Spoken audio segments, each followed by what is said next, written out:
अपनात्मा परमात्मा कबीर जी ने इस उद्देश्य से कि गुरु जी के बिना मोक्ष नहीं हो सकता, और यदि मैं गुरु नहीं बनाऊंगा तो आने वाले समय में ये कहा करेंगे, काल का दाव लग जाएगा कि कबीर जी ने कौन सा गुरु बनाया था, बगैर गुरु के ही बात बन जाएगी और काल फिर मेरी आत्माओं को धोखा दे देगा। इसलिए उस परमेश्वर ने, अब वो ऋषि किसी के ज्ञान में तो सुने को नहीं, कौन? स्वामी रामानंद जी ब्राह्मण पंडित। परमात्मा ने उसको ज्ञान सुनाने का कौन सा तरीका अपनाया?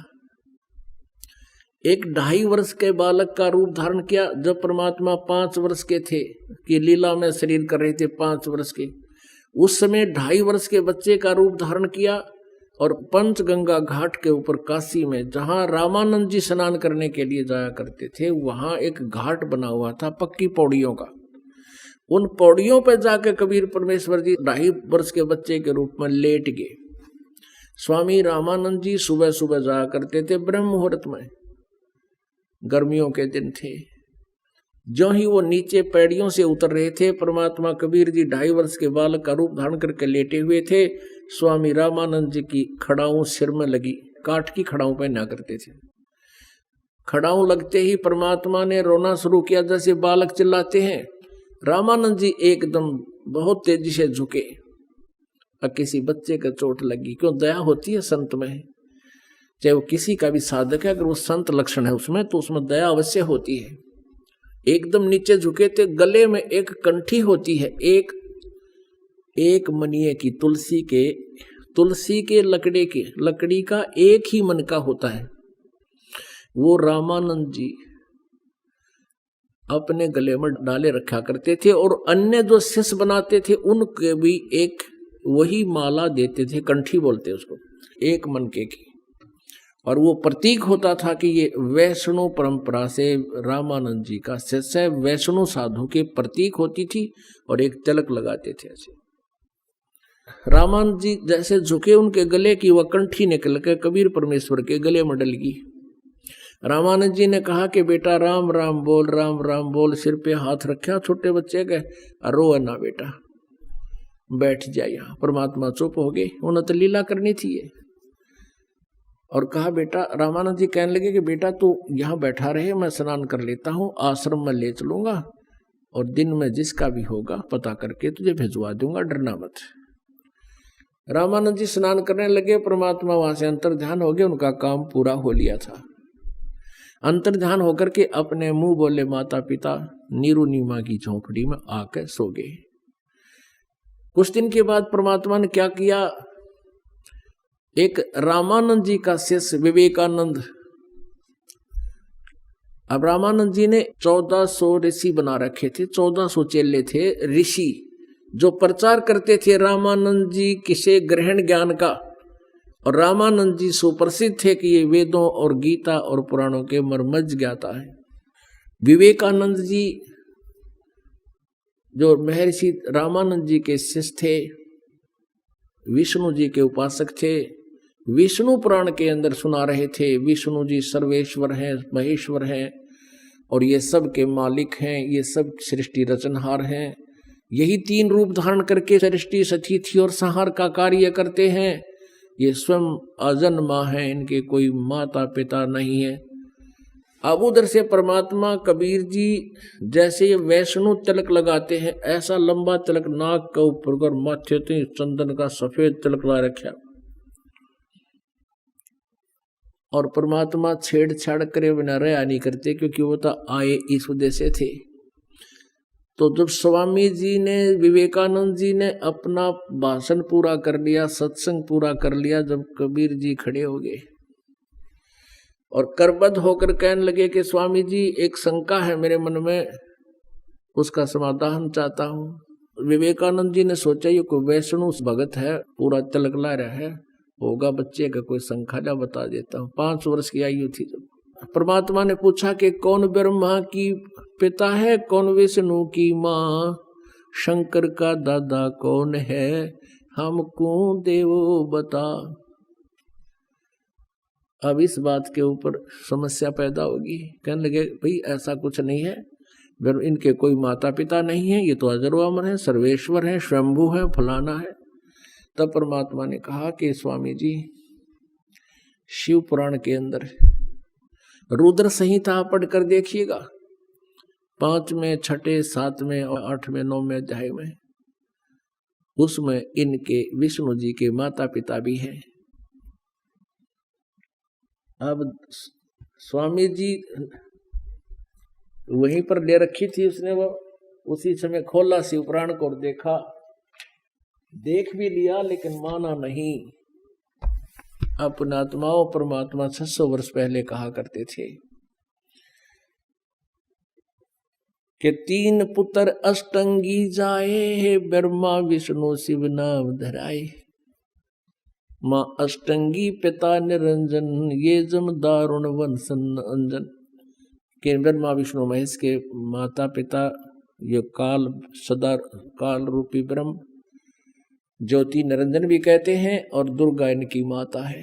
ये देखिएगा शिव पुराण। संक्षिप्त शिव पुराण, सचित्र मोटा टाइप, केवल हिंदी। गीता प्रेस गोरखपुर से प्रकाशित है। इसके संपादक कौन है? ये सारा विवरण इसलिए दिया जाता है कि किसी का शंका ना हो जाए कि कौन सी शिव पुराण है, कहाँ से आ रही है। संपादक हनुमान प्रसाद पोदार और प्रकाशक में मुद्रक हैं गीता प्रेस गोरखपुर, गोविंद भवन कार्यालय, कोलकाता का संस्थान। अब देखिएगा, ये रुद्र संहिता अध्याय नंबर 5 हम नीचे देखेंगे, पृष्ठ नंबर 98 से, यहां से आ जाइए। 5वां अध्याय। अपने पुत्र नारद की यह बात सुनकर लोक पितामह ब्रह्मा वहां इस प्रकार बोले। ये 6ठा यहां प्रारंभ हो गया, 6ठे में पढ़ेंगे। ब्रह्मा जी ने कहा, ब्रह्मन, ये 99 पृष्ठ पे, ब्रह्मा जी ने कहा, ब्रह्मन अपने पुत्र को कह रहा है, ब्रह्मा जी नारद को, देव शिरोमणे, तुम सदा समस्त जगत के उपकार में ही लगे रहते हो। तुमने लोगों के हित की कामना से ये बहुत उत्तम बात पूछी है। नारद ने पूछा था कि इनकी सृष्टि कैसे हुई सारे संसार की। तो ब्रह्मा जी बता रहा, जिसमें समस्त चराचर जगत नष्ट हो गया था, सर्वत्र केवल अंधकार ही अंधकार था, न सूर्य दिखते थे न चंद्रमा, अन्य ग्रहों और नक्षत्रों का भी कोई पता नहीं था, न दिन होता था न रात, अग्निवायु कुछ भी नहीं था, सता नहीं थी। उसमें तत्सद्ब्रह्म, इस श्रुति में जो सत सुना जाता है वो एकमात्र शेष था। अब आगे देखिएगा 100 पृष्ठ पे। जिस परब्रह्म के विषय में ज्ञान और अज्ञान पूर्ण उक्तियों द्वारा इस प्रकार विकल्प किए जाते हैं, उसने कुछ काल के बाद द्वितीय की इच्छा प्रकट की। उसके भीतर एक से अनेक होने का संकल्प उदित हुआ। उस निराकार परमात्मा ने अपनी लीला शक्ति से अपने लिए मूर्ति यानी आकार की कल्पना की। मूर्ति माने आकार। जो वह मूर्ति रहित परम ब्रह्म है, उसकी मूर्ति यानी उसका साकार स्वरूप भगवान सदाशिव है। अर्वाचीन और प्राचीन विद्वान उन्हीं को ईश्वर कहते हैं। उस समय एकाकी रहकर स्वेच्छानुसार विहार करने वाले उन सदाशिव ने अपने विग्रह से स्वयं ही एक स्वरूप भूता शक्ति की सृष्टि की, जो उनके अपने श्रीअंग से कभी अलग होने वाली नहीं थी। उस पराशक्ति को प्रधान प्रकृति गुणवती माया बुद्धि तत्व की जननी और विकार रहित बताया गया है। ये काल के शरीर से निकाली थी परमात्मा ने। परमात्मा ने ब्रह्मा जी को कुछ ज्ञान बताया था, उसी ज्ञान के सुने सुनाए को ये ऐसे बता रहा। वह शक्ति अंबिका कही गई है। उसी को प्रकृति सर्वेश्वरी त्रिदेव जननी नित्य और मूल कारण भी कहते हैं। त्रिदेव जननी, ब्रह्मा विष्णु महेश की माता, सदाशिव द्वारा प्रकट की गई उस शक्ति के 8 भुजाएं हैं। ये दुर्गा है, स्पष्ट हुई। इसको प्रकृति भी कहते हैं, ये भी ध्यान रखना है। ये आपके गीता जी में काम आओगा, जो ब्रह्मा विष्णु महेश की उत्पत्ति कोड वर्डों में लिखी हुई आपको दिखाएंगे। नाना प्रकार के आभूषण उसके श्री अंग की शोभा बढ़ाते हैं, दुर्गा की महिमा है। वह देवी नाना प्रकार की गतियों से संपन्न और अनेक प्रकार के अस्त्र शस्त्र धारण करती है। एकाकिनी होकर भी वह माया संयोग वसात अनेक हो जाती है। यानी इसने ही 3 रूप बनाए थे, श्यावत्री, लक्ष्मी और पार्वती के, और एक एक पुत्र से उनका ब्याह कर दिया था। ये भी स्पष्ट है इसमें। एकाकिनी होकर भी वह माया संयोग वसात अनेक हो जाती है। वे जो सदाशिव हैं, इस काल के बारे में कहा है, उन्हें परम पुरुष, ईश्वर, शिव शंभु और महेश्वर कहते हैं।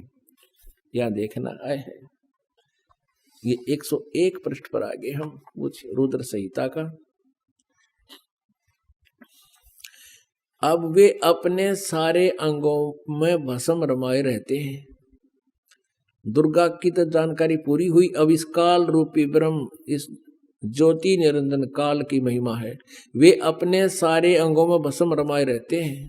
उन काल रूपी ब्रह्म ने, इसको ब्रह्म कहो, काल कहो, काल रूप ब्रह्म कहो, सदाशिव कहो। ये काल जो है अपने पुत्र कभी शिव रूप में आ जाता है, कभी ब्रह्मा रूप में, विष्णु जी के रूप में। तो उन काल रूपी ब्रह्म ने एक ही समय शक्ति के साथ, नाथ ने शिवलोक नामक अक्षेत्र का निर्माण किया था। उस उत्तम अक्षेत्र को काशी कहते हैं। वे प्रिया और प्रियतम रूप शक्ति और शिव जो परमानंद स्वरूप है, उस मनोरम क्षेत्र में नित्य निवास करते हैं। वे प्रिया और प्रियतम यानी पति पत्नी रूप में शक्ति और शिव, दुर्गा और ये काल रूपी ब्रह्म, ये सिद्ध हो गया कि दुर्गा और काल है जो परमानंद स्वरूप है, उस मनोरम क्षेत्र में नित्य निवास करते हैं।